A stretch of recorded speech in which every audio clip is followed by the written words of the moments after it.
አላምንም። ምክንያቱም አንድ አካል ሼር ተደራርገን የምንኖር ሰዎች ነን። እንዴት ትረሳሳለህ? እኔ እስከምን አይነት ወንድ ጋር ነው ልኖር የምችለው? እሱም እኮ ሌላ ሴት ቢቀርብ አይረሳኝም። ትልቅ ነገር ነው የተደራረግነው። ግጭታችን አመዝኖ መውጣት አልነበረበትም፣ ግን ሆኗል። እኔ አሁንም ቢሆን እሱን ማጣት አልፈልግም። በምንም መልኩ እሱን ማጣት አልፈልግም። አሁንም ትወጂዋለሽ? አዎ እወደዋለሁ።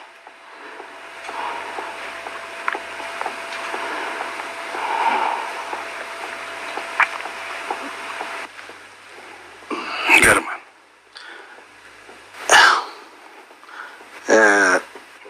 አብሮ መኖር መፈለጓ አንድ ነገር ነው ሰይፍዬ፣ ይቅርታ ግን ከዛ በፊት ገባ አብሮ መኖር መፈለጓ እንደተጠበቀ ሆኖ የሚደረገው ማለት ነው። እኔ አሁን በዚህ ጋብቻ ዙሪያ ስንሰራ ሁለት ነገር አለ። ይቅርታና እርቅ የሚባል ነገር አለ። የመጀመሪያ የሚቀድመው ይቅርታ ነው። ሰው መጀመሪያ ይቅርታ መጠያየቅ አለበት። እርቁ ስራ ነው የሚፈልገው። 50-50 ነው። አሁን የሷ መፈለግ ብቻውን ትርጉም የለው። እሱ መፈለግ አለበት። ጊዜ የሚፈልግ ነገር ነው። ዞሮ ዞሮ ማለት ነው። አሁን እነዚህ ልጆች እኔ ለየብቻ አዋርቻቸዋለሁ። ያለው ነገር እሷን ማዘኗን ቅር መሰኘቷን ያደረገችው ነገር ተሰምቷታል። ስለዚህ የሚቀድመው ነገር ይቅርታ መጠየቅ ይመስለኛል። ለዛ ዝግጁ ነሽ? አዎ በጣም ዝግጁ። አጠገብሽ ነው ያለው። እሺ ማለት የምትፈልጊውን ነገር በይና ይቅርታ ጠይቂ። እሺ ያው አባቴ ታውቃለህ፣ በሰዓቱ ግጭታችን እንደዚህ የሚያደርግ አልነበረም። ተነጋግረን መፍታት እንችል ነበር። እኔም ለዛ ነው ዞር ያልኩት እና እኔ አንተን አጥቼ መኖር አልፈልግም፣ አልችልምም ደግሞ ታውቃለህ። እና እኔ በጣም ነው የምወድክ እና ይቅርታ አድርግልኝ እባክህ። በጣም ነው የምወድህ። ትንሽ ለዚህ ልታስጨንቅ ጥይሩታ ነው ሰይፍ። አይ ትንሽ ይቅርታውን ተቀብለሃታል? ተቀብሎሻል። ይቅርታውን ተቀብሎሻል። ሩሃማ ተነሽ። ሩሃማ ተቀብሎሻል። ትንሽ አታስጨንቅ። ይቅርታውን መቼም በዚህ ምድር ላይ ከይቅርታ በላይ አይደል? ምንም namni onnee guutuu nama jaalate gaafa nama jibbillee akkasumatti jechuudha. Onnee isaa keessaa guutumaan guututti nama baasa jechuudha. Dhugaa dubbachuu fi viidiyoo kana hin beeku. Maaliif jennaani guutummaa miidiyaa kanuma qofa ani waan achi keessaa hubadhe keessaa mucaan kuni jalqabaa dhaqee bakka sana taa'ee ishee dhaqxee bukkee teessee zoor jedheetuma dhugaan isiniin jedha al tokko akkanatti ija guutuu millatee fuula ishee ilaalle jechuudha. Maaliif jennaani hamma guutummaan guututti onnee isaa guutuu ishee jaalatee dabarsee onnee isaallee dabarsee ishee yookaan kalee isaa isheef kenne sana hammasuma sana immoo walumaa galatti baasee jechuudha. Jireenya isaa keessaa walumaa galatti deebi'ee tumayyoo jechuudha.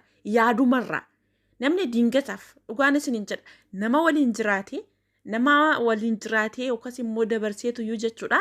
Qaama isaa yookaan kalee isaa tokkicha baasee isheef kenne dhiisaatiini hin beeku. Dhugaa noormaalii namumti akkatti noormaaliinu millatee jechuudha fuula ishee.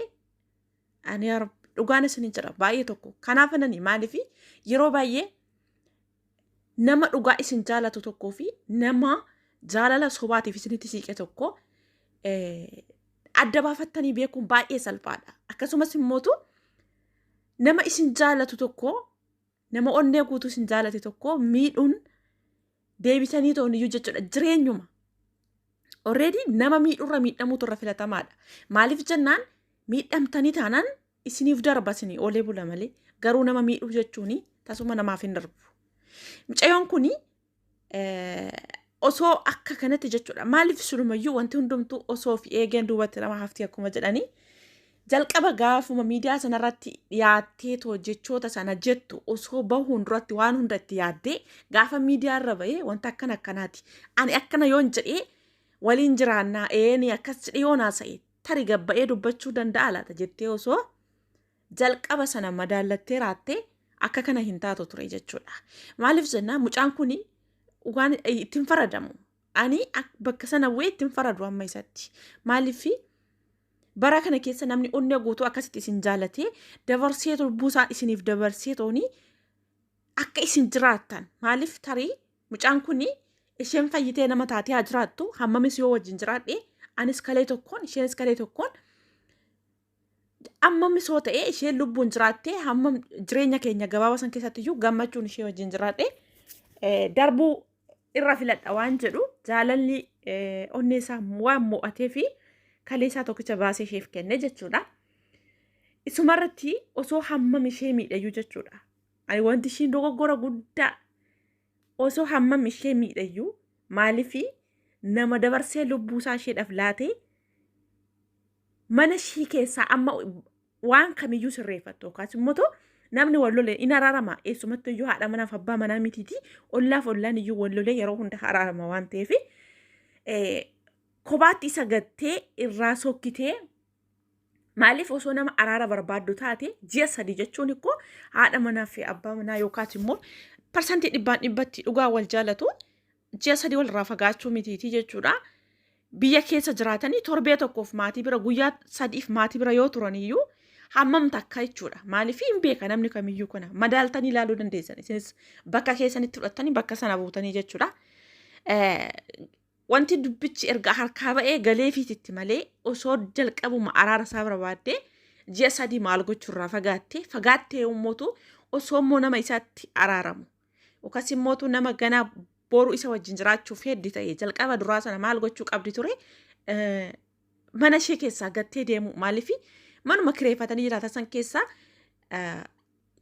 kophaatti isa gattee biraa sokkuu suni ji'a 3 biraa fagaachuun suni isheenii dubbichi amma kana hin jabaata sitti hin fakkaanne haa ta'u malee immootu har'a hammam yoo jilbiifattee booses hammam yoo sin jaaladha jettees lapheen madaa'e suni deebi'ee tuni akka mamuu hin danda'u. Dhugaan isin jedha namni jaalalaan miidhame amma nama sana jaalatu gaafa laphee isaa keessaa nama sana haqee baasee baay'ee maaliif namni sun yaallamuudha fi baay'ee yeroo illee fudhata baay'ee mootu walumaa galatti dandeettii gaafata jechuudha. Kanaaf mucaan kun akkuma fuula isaa irratti arginu kana zoor jedhee ijaan ishee ilaalle dhugaa. Al tokko ija isaatiin fuula ishee mil'achuu isaa tasuma ilaalle. Viidiyoo kan amma laala qoy amma jedha akkuma gama laaletti.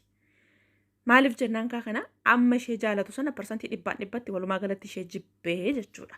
Kanaaf obboleewwan kiyya yeroo baay'ee jechuudha.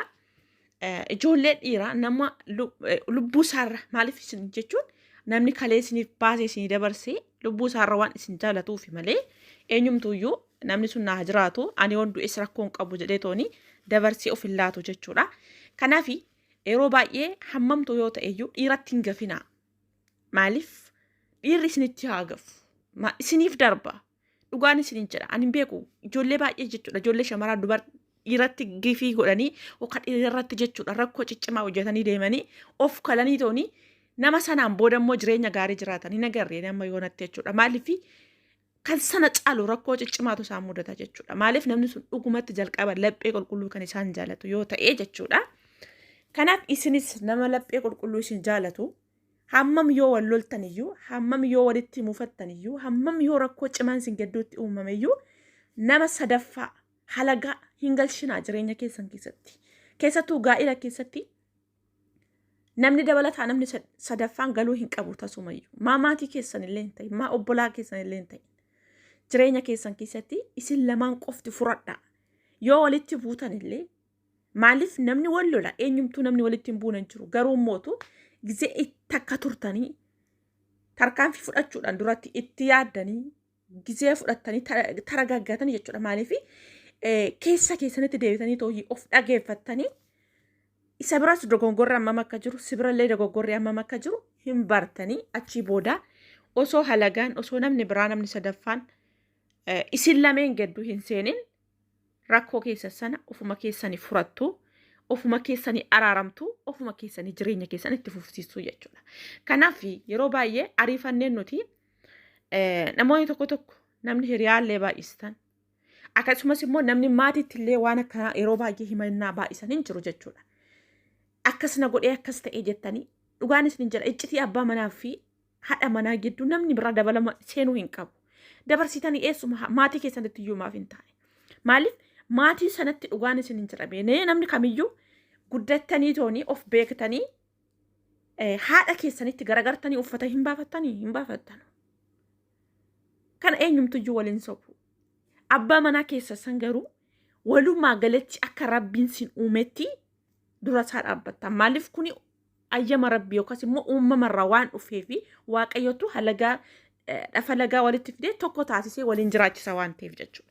Kanaafi iccitii keessanis ammanuma lola keessan sanas ammasuma namni biraa namni sadaffaan jireenya keessan keessa tasuma seenuu hin qabu. Akka gama kootti jechuudha. Maaliif nama lapheerra jaalattan tokko nama lapheerra isin jaalatu tokko guutummaan guututti nama jaalala qabdaniif nama jaalala isiniif qabu tokko namni sadaffaan gidduu keessan galuun tasuma hin barbaachisu.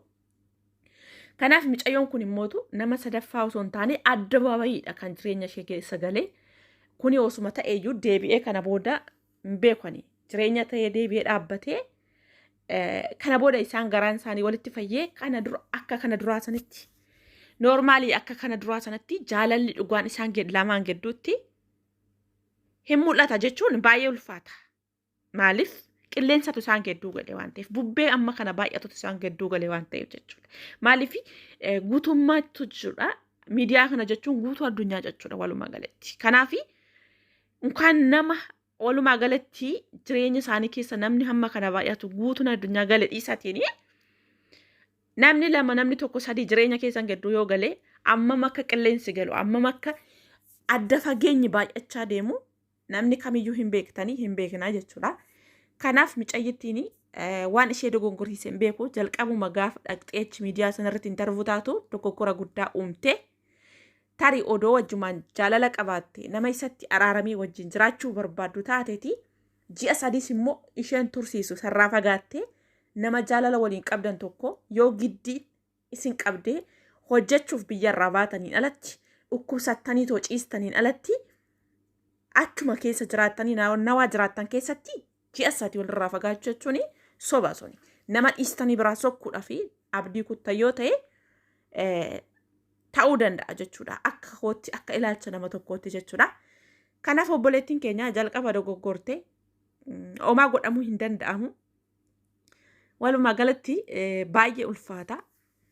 Maaliif keessattuu immoo wanti itti irraanfachuu hin dandeenye wanti madaa isheetti ta'u yeroo baay'ee jiraachuu isheeti. Kaleessa ishee sanaa fi har'a yoo laalte kaleessa nama akkamii akka turte kaleessa isatti akka kufte eenyu akka bakka kufte ishee kaase akkamittiin jireenyi ishee akka itti fufe akkamittiin akka hiriyoota ishee dhaabbattee deemuu akka dandeesse jireenya har'aa kana jiraachuu akkamitti akka dandeesse gaafa garagartee duuba ishee yaadattu waa hedduu dura ishee dhufa.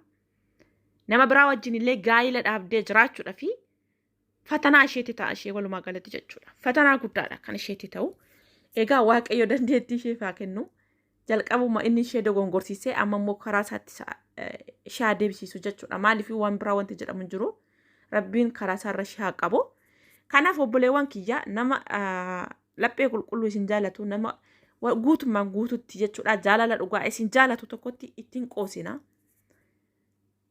Jaalala keessa sana gidduu nama biraa dabalata hin galchina. Walumaa galatti maaliif akkuma kana laala bubbeen gidduu keessan galee tanaan taasuma jechuudha. Odoo amma atillee nama isa wajjin jiraachuuf fedhii qabaatte innillee si wajjin jiraachuuf fedhii qabaate al tokko qilleensi seeneera taanaan dhumateera inni adda fagaachaa deema malee walitti hin deeman jarri sun lamaan jechuudha. Kanaaf obboleewwan kiyyaa wantoota akkasii irraa of qusadha. Waaqayyo ilma namaa kamiifiyyuu rabbi ilaalcha gaarii nama dafee toonii badiisaatirraa akka sirratu yookaas immoo ilaalcha isaa garagarfate dogongora isaa bare irraa deebi'u rabbi nu haa taasisu waaqayyo karaa isaarra nu haa qabu. Hunduma keenyaaf iyyuu jechuudha. Maaliif wanti hundumtuu harka rabbii jira. Rabbi karaa isaarra nu haa qabu isiniin jedha.